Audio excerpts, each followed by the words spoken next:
चलो देखो, chemical properties of metal.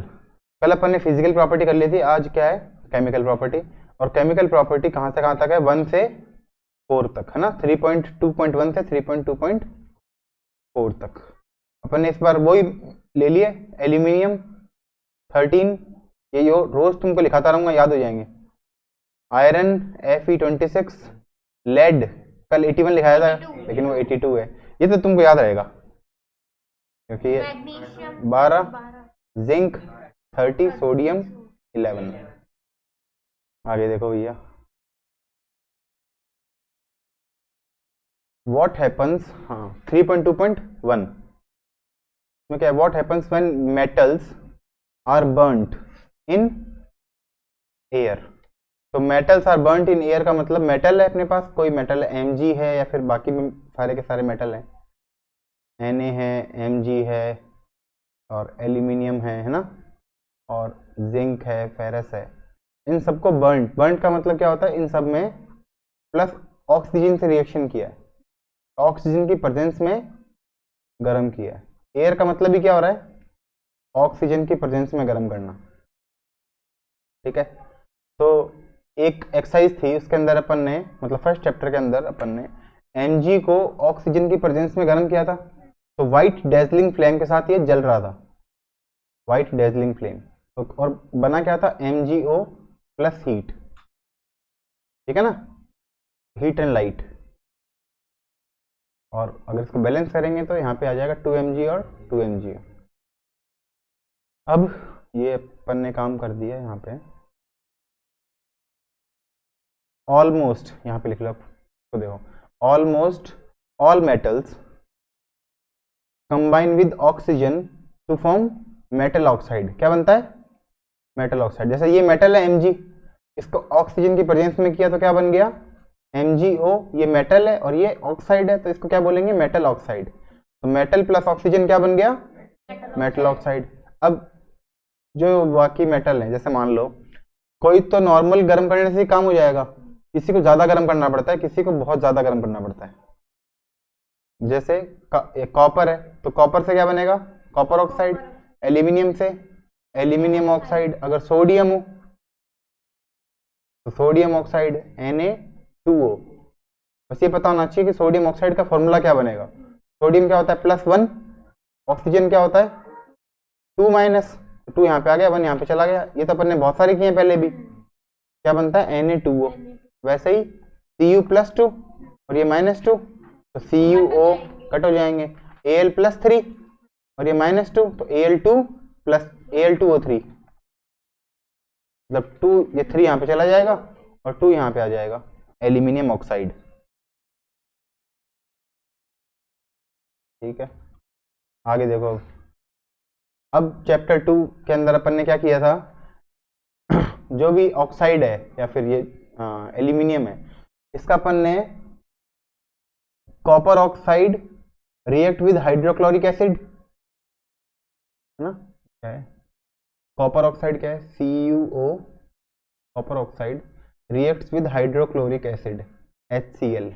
ठीक है, तो क्या बना था अपने पास, Cu के साथ Cl बन जाएगा और H के साथ O बन जाएगा, सॉल्ट बन जाएगा, मतलब CuCl2 प्लस H2O। वैसे इसमें बनेगा, अगर Al के साथ करेंगे इसका, Al के साथ Cl, AlCl3 प्लस H2O। लेकिन Al2O3 को है ना अपन ने NaOH के साथ किया, तो क्या बना, NaAlO2। इसको बोलते हैं सोडियम एल्यूमिनेट। पिछली बार एक नाम आया था Na2ZnO2, है ना, सोडियम जिंकेट, सोडियम जिंकेट। क्योंकि Na पे क्या चार्ज है, +1, Zn पे क्या चार्ज है, +2 और ऑक्सीजन पे है -2, तो -2 के 2 ले लिए, -4, इसमें +2 का 1 हो गया, तो 1 और चाहिए, इसलिए 2 Na लिए। लेकिन यहाँ पे Na पे क्या चार्ज है, +1, Al पे क्या चार्ज है, +3, तो 4 तो ऐसे ही हो गए, तो प्लस का 4 माइनस का 4 कैंसिल हो गया, क्या हो गया, NaAlO2, सोडियम एल्यूमिनेट। ठीक है, इसका नाम क्या था, सोडियम जिंकेट, और इसका नाम क्या है, सोडियम एल्यूमिनेट। अब देखो भैया, ये क्या किया इसने, ये कौन है, HCl, एसिड, और NaOH कौन है? बेस। अब ये जो Al2O3 है, Al2O3 का नाम क्या है? Metal oxide. Metal oxide, metal का ऑक्साइड है, और ये भी क्या है? Metal oxide. बन क्या रहा है? Salt plus water. इसमें भी क्या बन रहा है? Salt plus water. अब सॉल्ट प्लस वाटर कब बनता है ये बताओ? जब एसिड और बेस रिएक्ट करते हैं। एसिड प्लस बेस से क्या बनता है? Salt plus water. ये एसिड है, HCl तो एसिड है, ये अपने को कंफर्म है कि HCl एसिड है। ये एसिड है तो ये Al2O3 कौन हो गया? बेस। और यहाँ पे NaOH कौन है? Al2O3 कौन हो गया? एसिड। इसका मतलब ये Al2O3 बेस का भी काम कर रहा है और एसिड का भी काम कर रहा है। तो ऐसे मेटल ऑक्साइड जो कि एसिड और बेस दोनों का काम करते हैं उसको बोलते हैं एम्फोटेरिक ऑक्साइड। क्या बोलते हैं? Amphoteric oxide. Such metal oxide which reacts with both acids and as well as bases to produce salt and water known as amphoteric oxide। ठीक है, तो ये क्या दिखाते हैं? एसिडिक बिहेवियर भी दिखाते हैं और बेसिक बिहेवियर भी दिखाते हैं। दो नाम हो गए, कौन कौन से? एक तो एल्यूमिनियम ऑक्साइड और एक जिंक ऑक्साइड। ठीक है, चलो इसने एल्यूमिनियम के साथ तो दोनों का रिएक्शन कर दिया, अब तुम खुद जिंक ऑक्साइड के साथ ZnO के साथ इन दो का रिएक्शन करके दिखाओ, HCl और NaOH। पहले वाले में क्या बनेगा?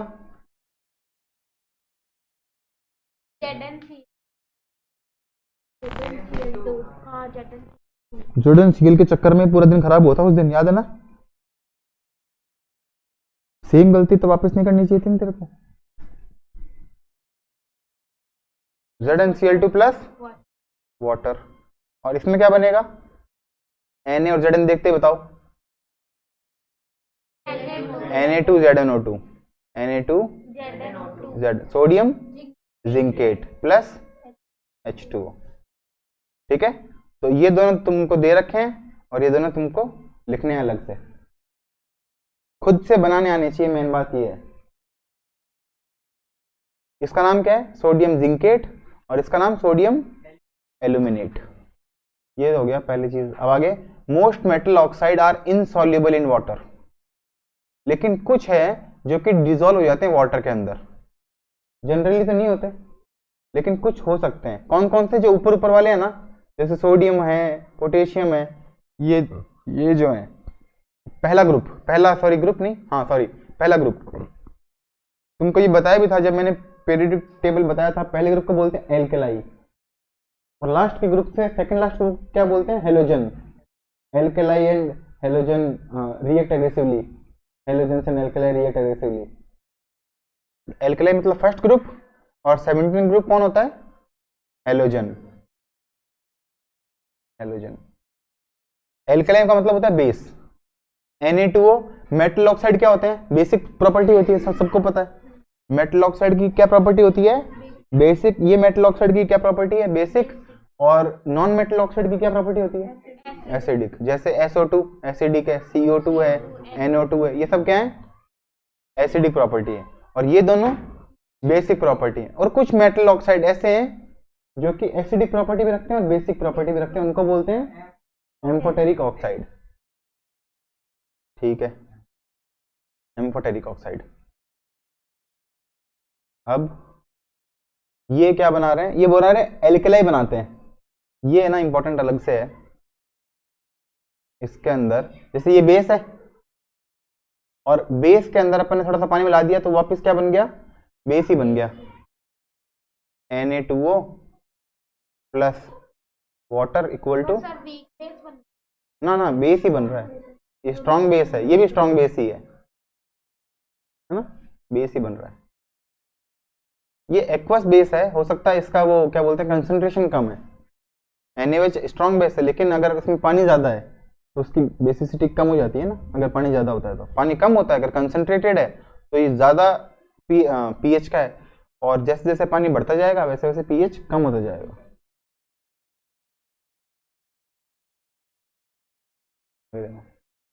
We have observed in activity 3.9 क्या बोला? All metal do not react with oxygen at the same rate. मतलब जैसे सोडियम है वो जल्दी जल्दी रिएक्ट करेगा, मैग्नीशियम जल्दी रिएक्ट करेगा, लेकिन आयरन है और जिंक है ये जल्दी रिएक्ट नहीं करेंगे। और बाकी जो है सिल्वर है और गोल्ड है ये बिल्कुल ही रिएक्ट नहीं करेंगे, है ना। तो कौन कौन से रिएक्ट कर रहे हैं इनकी प्रॉपर्टी देख लो। मेटल्स एज पोटेशियम है और सोडियम है ये तो बहुत जल्दी रिएक्ट करते हैं, सो वाइग्रेसली। तो जो जल्दी रिएक्ट करते हैं इसका मतलब है कि ये ज़्यादा रिएक्टिव है। जो कम रिएक्ट करते हैं, ये धीरे रिएक्ट करते हैं, मतलब वो कम रिएक्टिव है। तो अभी अपने को क्या पता चल गया कि पोटेशियम और सोडियम ज़्यादा रिएक्टिव हैं। यहाँ पे लिखते हैं अपन मोर रिएक्टिव, यहाँ पे लिखते हैं मीडियम रिएक्टिव, या फिर इसको लिखते हैं हाई रिएक्टिव, मीडियम रिएक्टिव और लास्ट में low reactive and less reactive. High, medium, less. High में कौन कौन आ गए? पोटेशियम और सोडियम, के और एन रिएक्ट्स तो वाइग्रेसली दे कैच फायर, वो फायर हो जाता है अगर उसको खुला छोड़ दिया जाए। तुरंत नहीं कैच फायर करते लेकिन थोड़ी देर तक छोड़ देंगे तो फायर को कैच कर लेंगे। Hence to protect them and prevent accidental fire they are kept in kerosene oil. तो पोटेशियम को और सोडियम को किस में रखा जाता है? केरोसिन में। क्यों? क्योंकि वो एयर से रिएक्ट कर लेते हैं इसलिए उसको केरोसिन में रखते हैं। आगे, at ordinary temperature the surface of metals such as magnesium, aluminium, zinc, lead are covered with thin layer of oxide. मतलब ये रिएक्शन कर लेते हैं तो ये मीडियम रेंज में आएंगे। कौन कौन से? मैग्नीशियम, एल्यूमिनियम, जिंक, लेड, ठीक है, covered with thin layer of oxide. आगे, the protective oxide layer prevent the metal from further oxidation. इसका मतलब इन पे क्या होता है, एक लेयर जम जाती है ऑक्सीजन की, जैसे MgO हो जाएगा, Al2O3 हो जाएगा, ZnO बन जाएगा, PbO बन जाएगा। तो ये क्या करते हैं, एक लेयर बना देते हैं और लेयर बनने से और अंदर ऑक्सीजन नहीं जाता, ऊपर ऊपर ही रहता है। इसको थोड़ा सा काट लो ऊपर ऊपर से, फिर काम ले लो, ठीक है ना। ये है जैसे मान ले आयरन है, आयरन को अगर ऑक्सीजन से रिएक्ट करवाएं तो क्या बनेगा? Fe2O3, लेकिन इसकी लेयर नहीं जमती, ये क्या हो जाता है? कोरोड हो जाता है। कोरोड का मतलब उससे अलग होकर टूट जाता है। जैसे मान लो आयरन नेल है, उसको पानी में भिगो के छोड़ दिया और बाहर छोड़ दिया धूप में, तो क्या हो जाएगा?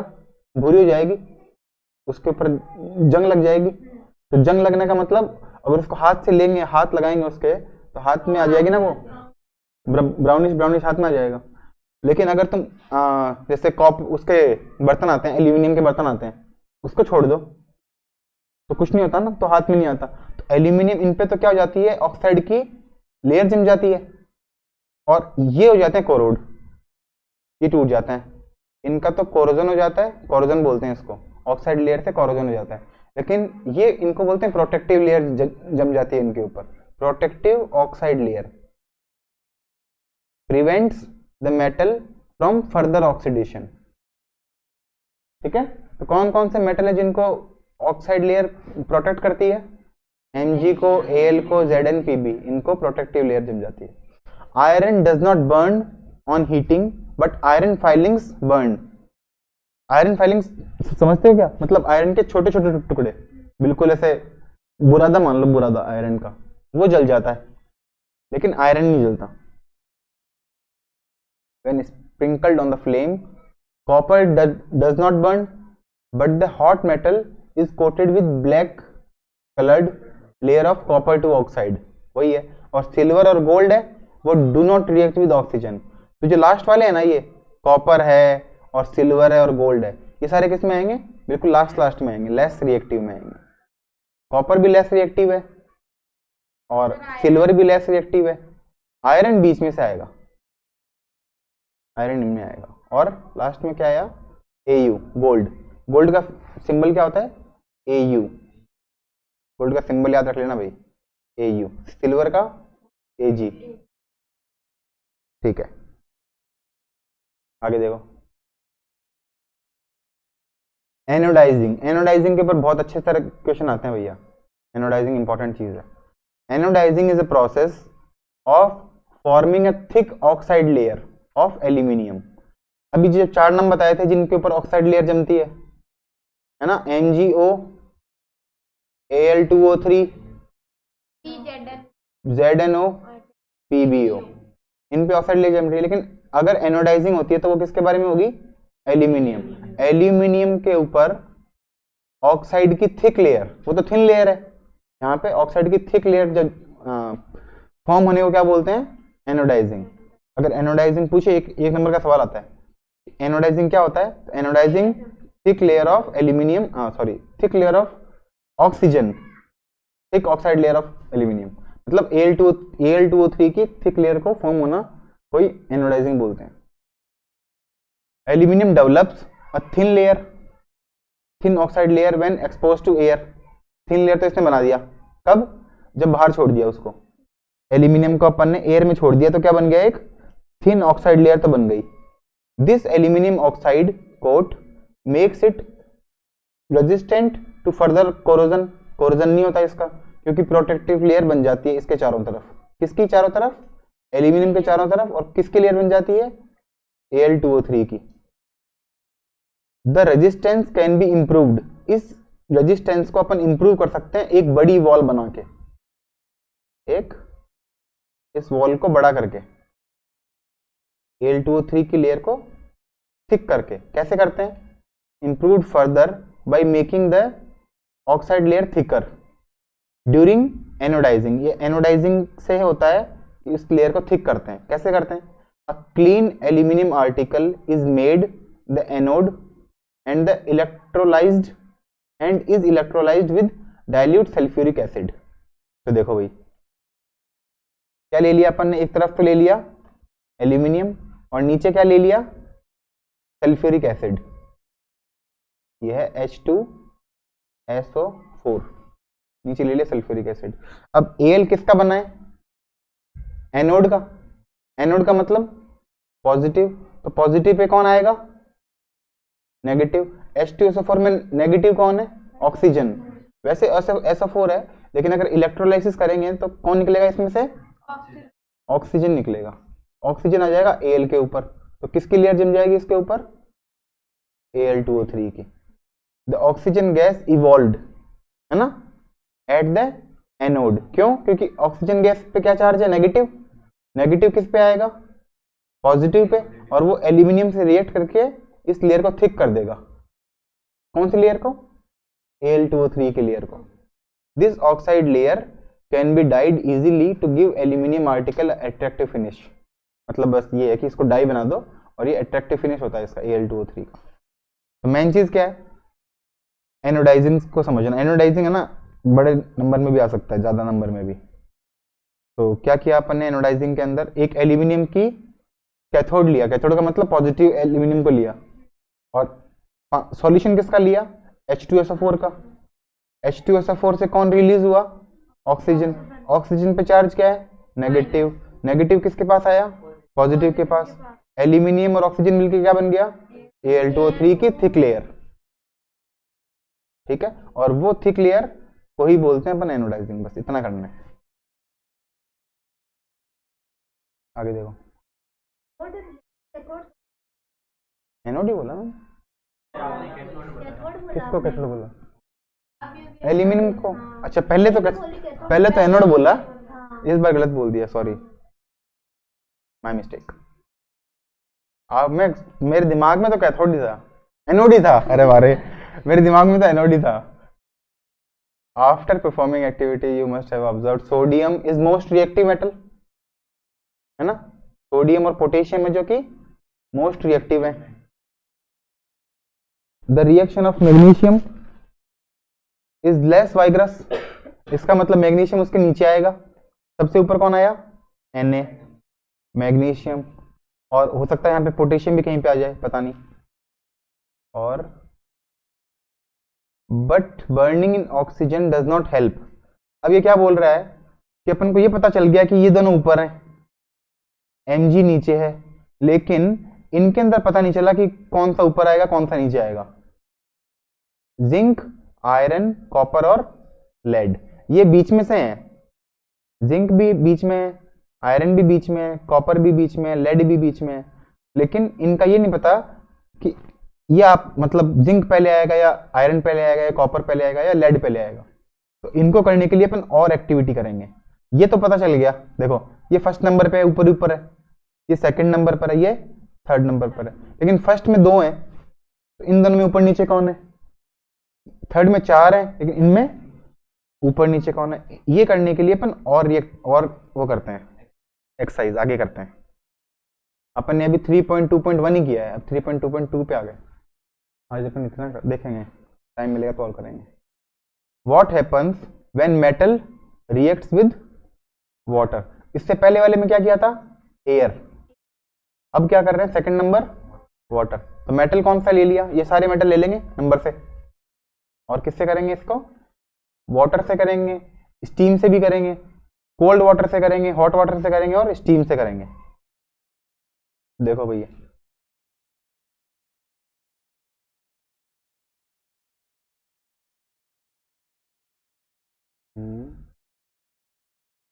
डायग्राम देखते हैं सबसे पहले। ये क्या है?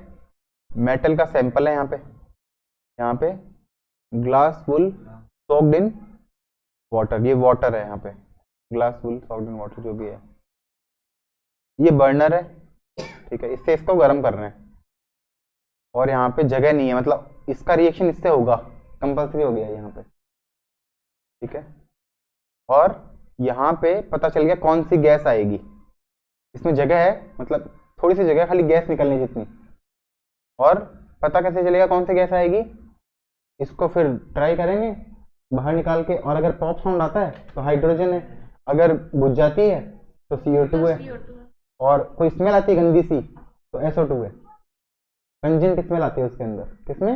SO2 में। अगर SO2 है तो गंदी सी स्मेल आएगी, और हाइड्रोजन है तो पॉप साउंड के साथ जलेगी। तो देखो क्या बोल दिया इसने, मेटल प्लस वाटर। तो मेटल को वाटर में ऐड करने से क्या है? Metal oxide plus hydrogen. इसके रिएक्शन देखो, ये कब हुआ? ये सब में नहीं होगा, लेकिन ये कुछ कुछ में ही होगा, पोटेशियम और सोडियम में। तो पोटेशियम और जो सोडियम है वो तो कोल्ड वाटर के साथ रिएक्ट करते हैं, इसका मतलब इनकी रिएक्टिविटी ज्यादा है, ठीक है। पोटेशियम और सोडियम कोल्ड वाटर के साथ भी रिएक्शन कर लेते हैं। कोल्ड वाटर में तुमको पता है एनर्जी कम होती है, हॉट वाटर में एनर्जी ज्यादा होती है, और स्टीम में एनर्जी और भी ज्यादा होती है। अगर कोई कोल्ड वाटर से भी रिएक्ट कर रहा है, इसका मतलब उनका रिएक्टिविटी लेवल बहुत ज्यादा है। तो पोटेशियम और सोडियम का रिएक्टिविटी ज्यादा है। The reaction of calcium with water is less violent. मतलब कैल्शियम भी रिएक्ट कर रहा है, लेकिन वो वायलेंट रिएक्शन नहीं है उसकी। वायलेंट का मतलब वायलेंट वैसे तो गुस्से वाला होता है, तेज मान सकते हो तुम, तुरंत, हाँ तुरंत मान सकते हो, तुरंत रिएक्शन नहीं होगी। तो the heat evolve is not sufficient for the hydrogen to catch fire. हाँ थोड़ी देर रखना पड़ेगा, मतलब इनके बाद में किसका नंबर आएगा? कैल्शियम का, और मैग्नीशियम का भी इनके बाद में नंबर आएगा। लेकिन बनेगा क्या इसमें? तो बन गया मेटल ऑक्साइड, और मेटल ऑक्साइड को जब वाटर से करेंगे तो क्या बनेगा? Metal hydroxide. तो ऐसे देखो इसको, Na प्लस H2O, क्या बना? Na2O प्लस हाइड्रोजन, इसमें थोड़ा सा और पानी मिला तो क्या बन गया? NaOH। लेकिन ये रिएक्शन इतनी जल्दी होती है कि ये दिखता ही नहीं है, डायरेक्ट क्या बनता है? NaOH बनता है। मेटल प्लस वाटर क्या दिखता है? ये दिखता ही नहीं है, metal oxide plus hydrogen visible नहीं है, क्योंकि इसमें पानी तो अपने पास बहुत सारा है ही। तो पानी अगर है तो क्या बनेगा? डायरेक्ट NaOH, ये वाला 2Na प्लस H2O क्या बनता है? Direct NaOH plus H2, hydrogen gas release होती है। इसमें भी हाइड्रोजन गैस रिलीज हो रही है, क्या बन रहा है? CaOH। मतलब अगर शुरू वाले एलिमेंट है जिसकी रिएक्टिविटी ज्यादा है, तब तो क्या बनता है? Hydroxide hydroxide hydroxide. लेकिन जो कम रिएक्टिविटी वाले हैं फिर वो हाइड्रोक्साइड नहीं बनाते, फिर वो ऑक्साइड ही बनाते हैं। ठीक है, ये याद रखना। तो जब भी ये लिख लो, metal plus water equal to metal hydroxide, metal hydroxide OH, metal hydroxide plus energy plus hydrogen. ये मेटल कब है, यहां पे लिख लो more reactive, more reactive, more reactive. तो मोर रिएक्टिव मेटल जब पानी के साथ मिलेंगे तो मेटल हाइड्रोक्साइड बनाएंगे, और लेस रिएक्टिव मेटल जब पानी के साथ मिलेंगे तो मेटल ऑक्साइड बनाएंगे, मेटल ऑक्साइड और प्लस हाइड्रोजन गैस। तो इन तीनों के अंदर तो क्या बना, OH, हाइड्रोक्साइड हाइड्रोक्साइड हाइड्रोक्साइड, और एल्यूमिनियम और आयरन में क्या बना, ऑक्साइड ऑक्साइड। ठीक है, तो ये चीज याद रखनी है, जो कम रिएक्टिव है उनमें ऑक्साइड बनेगा और जो ज्यादा रिएक्टिव है उनमें हाइड्रोक्साइड बनेगा। ठीक है, इतना बहुत है, फिर कल करते हैं बाकी। यही है, एक सेकेंड, थोड़ा सा और। जो कैल्शियम है, कैल्शियम ने पानी के साथ रिएक्शन कर लिया, लेकिन मैग्नीशियम रिएक्ट नहीं किया। Magnesium does not react with cold water. Calcium react कर लिया लेकिन वायलेंट नहीं है, लेकिन रिएक्ट तो कर ही लिया। इसका मतलब कैल्शियम मैग्नीशियम से भी ऊपर आएगा। ठीक है ना, कैल्शियम मैग्नीशियम से ऊपर आएगा। तुमको चार पता चल गए। एक तो यहाँ पे पोटेशियम पोटेशियम सोडियम आएगा ऊपर ही ऊपर, इनका पता चल गया, कैल्शियम ऊपर आएगा मैग्नीशियम नीचे आएगा। बाकी इनका भी पता नहीं चला, बाकियों का कि उनका नंबर क्या है। एल्यूमिनियम आयरन जिंक का आपस में नंबर क्या है, एल्यूमिनियम आयरन और जिंक। ये कोल्ड या हॉट वाटर से रिएक्ट नहीं करते, लेकिन किससे रिएक्ट करते हैं, स्टीम से रिएक्ट करते हैं। ठीक है, एसिड वाला कल करेंगे और फिर देखेंगे बाद में।